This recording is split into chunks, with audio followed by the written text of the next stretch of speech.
আপনারা কি কখনো এই পোলাওটি ট্রাই করেছেন? যদি না ট্রাই করে থাকেন আমার এই ভিডিওটি শেষ পর্যন্ত দেখতে থাকুন, তাহলে বুঝে যাবেন।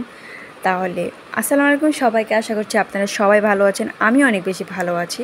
তাহলে দেখতে পাচ্ছেন আজকে আমি বানিয়ে নিব চিড়ে দিয়ে একটি পোলাওর রেসিপি। তো চিড়ে দিয়ে কি পোলাও বানানো যায়?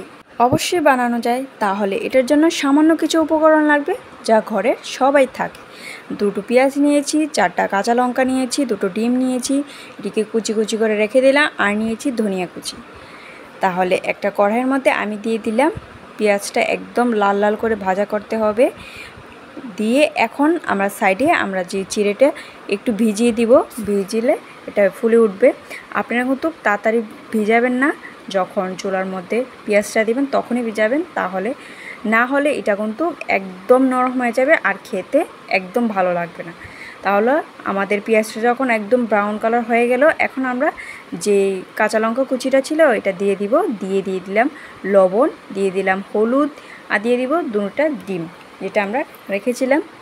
দিয়ে একদম সুন্দর করে আমরা এটাকে মিক্স করে নিব পেঁয়াজের সাথে। এই রেসিপিটা অনেক বেশি সিম্পল, আপনারা ঝটপট বানিয়ে খেয়ে নিতে পারবেন। আর এটা অনেক ইউনিক রেসিপিও। আপনারা কারা কারা এই রেসিপিটি ট্রাই করেছেন অবশ্যই আমাদেরকে জানাবেন। তাহলে ভিজিয়ে রাখা চিড়াটা আমরা দিয়ে দিলাম, দিয়ে এটাকে ভালো করে নাড়াচাড়া দিয়ে দিলাম একটু পরিমাণ দিয়ে দিলাম চিনি।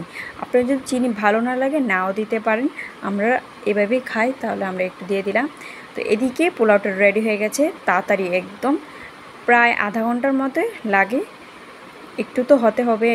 তো হয়ে গেছে আমাদের চিড়ার পোলাওটা রেডি। তাহলে দিয়ে দিন একটু ধনিয়া কুচি দিলে তো দারুণ সেন্ট আসে।